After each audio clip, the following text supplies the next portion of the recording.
আসসালামু আলাইকুম। আমার নাম জসিম, মৌলভীবাজার বৈদ্যগাতি। ভাই আমি খুব কষ্টে আছি এই বৈদ্যগাতি। আমি রাজমিস্ত্রি কাজ করতেছি ভাই, রাজমিস্ত্রি কাজ করে বাদ খেতেছি ভাই। আমি আমার এই বাড়িতে থাকি ভাই, আমার ভাই থাকে বাসাতে। ওরা বাসাতে থাকে সবসময়, তারা ফুলগুলা থাকে 3 দিনে থাকে ভাই। ওরা আমি রুজি করিয়া ছোটমান থাকি বড় করছি আমার বাপের সাথে। কিন্তু ওরা আমার এই দেখে না, আমি বেমার পড়ে গেছি, আমি দুর্বল হয়ে গেছি, আমার টেংটুং অবশ্য হয়ে গেছে, আমি কোনো কাজকর্ম করতে পারি না। তার বাদে কষ্ট করি, আমি কাজ করি, একটা ভাত খাই। ওরা আমার ছিল না, ওরা কেউ আমার ছিল না। আমার বাচ্চাটা আসছিল, বাচ্চাটাকেও নিয়ে দিয়েছে, আমার ফ্যামিলিটাকে ধ্বংস করে দিচ্ছে। আমার ভাই 3 মিলে ওরা মারে ভাই, ট্যাংটুং আমার অবশ করে দিতে ভাই।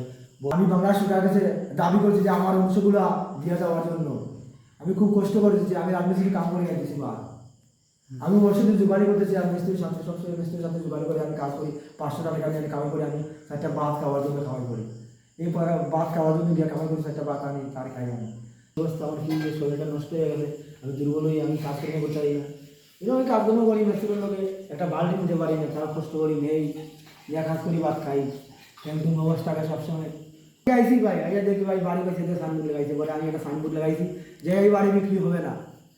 তো আমি খুব কষ্ট মধ্যে আছি, যদিও বাড়ি গেছে থাকবে কোথায়, থাকতে পারবো না। ওরাও কেউ রুজি করে নাই, ওরা কোনো টেবাই রুজি করে না। আমি আমার বাবার সাথে রুজি করছি, আমি ওরা ভালোবেসে বড় করছি। ওরা এখন আমার মাইকুট করে, ওরা আমার কথা নিয়ে দিতে চায়।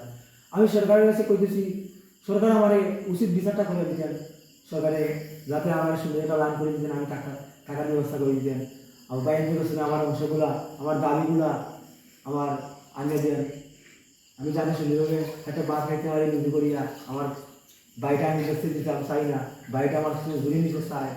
ওরা সব কিছু মিলে যায়, ওরা টাকা আছে, ওরা টাকা মানিয়ে দিচ্ছে আমার টাকা দিয়া, ওরা টাকা মানাইছে আমার টাকা দিয়ে, টাকা মানাইয়া তারা যা ইচ্ছা তা করতেছে। ওরা আমার গানে মারতে পারে, ওই সম্বোধন নিশ্চয়। ও লন্ডন যাইতো, এই হিসাবে স্যার আমার বাড়িটা নিত, আমার বাড়ি নিচ্ছে লন্ডনে গিয়া, এ বড় সুখী হইতো। আর আমি রাস্তায় রাস্তায় আসতাম, রাস্তায় ভিক্ষা করতাম আর খাইতাম, এইরকম মনে করে পাইছি।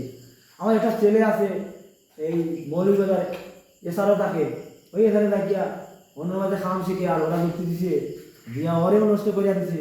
ও আমার একটা টাকা দেয় নাই, ওর আমি কীভাবে খাইবো, কীভাবে চলবো? আমার জীবনটা অবসর হয়ে গেছে, এই জীবন রাখছিলাম নাই। আমার বাড়িটা যদি দেখি তাহলে তো আমি কিচ্ছু নেই, আমি রাস্তার দিন রাখবো, আমি কোথায় রাস্তা দিকে নেবো? আমার বাড়িটা আমি বেচতে ছাড়ি নাই, বাড়িটা বেচতে দেবো না। এই বাড়িটার জন্য আমি খুব কষ্ট করতেছি, আমার বাবার কিচ্ছু আছে না, এই বাড়িটাই আছে, এই বাড়িটাই আমি রাখছি, ওখানে খালি অবস্থা বড় করি। আমার মা আমার সাথে কথা বলে যে আমার মা লোকে, আমার সঙ্গে আমার লোকে, আমার মারেও মানে না, তারা আমারও তুসতাস করে। আমার মারে বলে যে তুমি যদি কিছু মারো, তুমি ওর সেটার সাথে চলে যাও।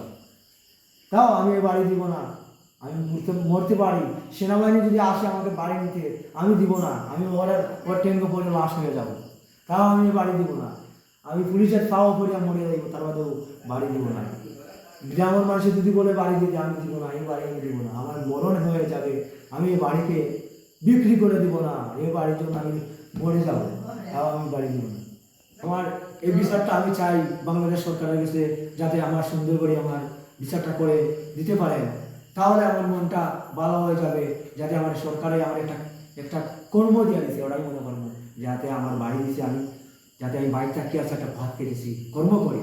ওরা আমি সরকারের কাছে আবেদন করতেছি, সে আবেদনটা পূর্ণ করে দেন সরকার।